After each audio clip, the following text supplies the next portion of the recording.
It's not easy to get on the presidential ballot. You need followers, an organization. You got to get hundreds of thousands of people to sign a petition saying, I want this candidate on my state's ballot.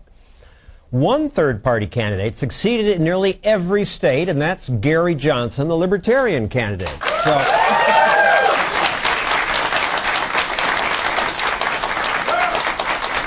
Libertarian, what's that mean to you?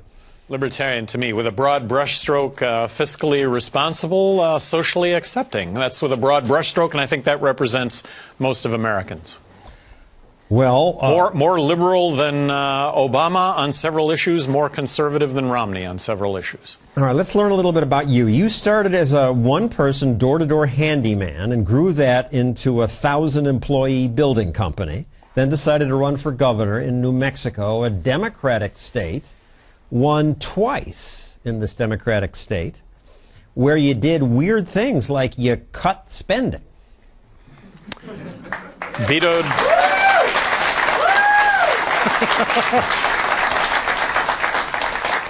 I may have vetoed more bills than the other 49 governors in the country combined. 750. In a state that's 2-to-1.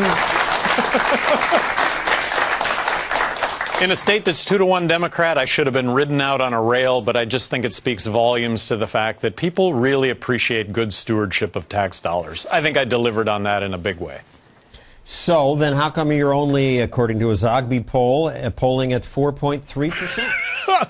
Well, the issue for me is just being in the polls to begin with. That would build on itself. If I were just recognized for where I was at right now nationally, you know what the overwhelming national reaction would be? Who the hell is Gary Johnson? And that would be a good thing.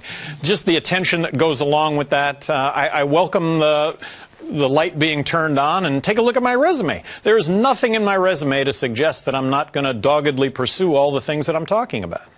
And things that you're talking about, among your proposals, you'd cut $1 trillion in spending. $1.4 trillion in spending. Balance the federal budget now. I think that unless we do that, we're going to find ourselves in a monetary collapse. So to do that, you would trim entitlement programs. People say that's cruel, that's suicidal for a politician also. Well, so we have the two parties right now debating over who's going to spend more money on Medicare. Look, we've got to slash Medicare spending. If we don't, we're going to find ourselves with no health care whatsoever. Medicaid, same thing. Military spending, same thing. Let's start off with talking about the big three. But slash, my understanding is if you merely stop the growth, and we would be in much better shape. That's not slashing. Well, I am going to propose a 43% reduction in government spending, 43% being the number that we're borrowing and printing beyond what we're collecting, believing that that's the only way we save this country. Cruel. People would starve in the street. And, John, this is the exact reaction that I got as governor of New Mexico, having vetoed all that legislation. By the way, only 2 of those pieces of legislation were overridden, but the whole notion was people were going to be dead in the streets. Kids were going to starve, all the worst things were going to happen, and none of them did, and I got reelected. So, But Medicare is tougher. This is health care for poor old people. I oversaw the reform of Medicaid in New Mexico. Bottom line, we saved a lot. Medicaid health care for the poor. I believe at the time, if the federal government would have granted the state of New Mexico 43% less money, done away with all the strings and the mandates, that I could have effectively overseen the delivery of health care to the poor in New Mexico with 43% less money.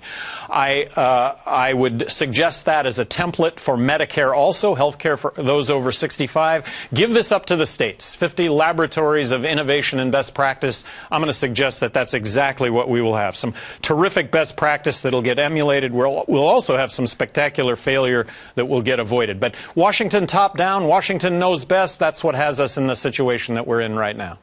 You say end the wars. That means terrorists win. Bad people will threaten us.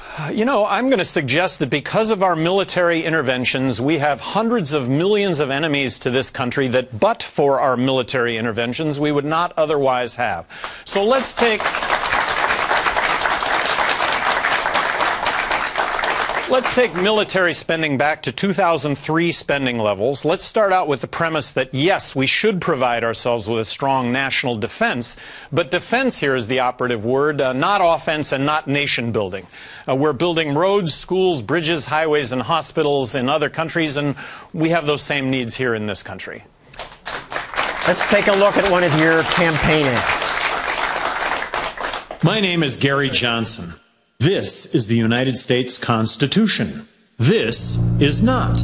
This is the United States Tax Code. Meaning? Meaning one is simple, and it's about equal rights for all. The other is extremely complex, and it's anything but equal rights for all. It's crony capitalism in a nutshell. It's the root, if you will, of all evil. Individuals, groups, corporations paying for loopholes, both parties selling those loopholes. Let's eliminate the IRS. Let's abolish income tax, corporate tax. But the government, you want some government. Libertarians want some government. Where will they get the money? Well, so let's replace it with a national consumption tax. In this case, I'm embracing the fair tax. I would love those watching to check out fairtax.org. I think that it really reboots the American economy, and it certainly kicks crony capitalism in the rear end. I think adopting the fair tax would issue pink slips to half of Washington lobbyists. You would legalize marijuana.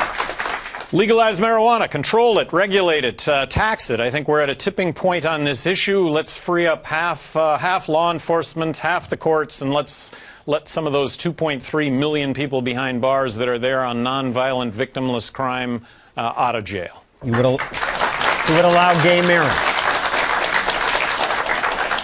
I think that marriage equality is a constitutionally guaranteed right on par with civil rights of the 60s.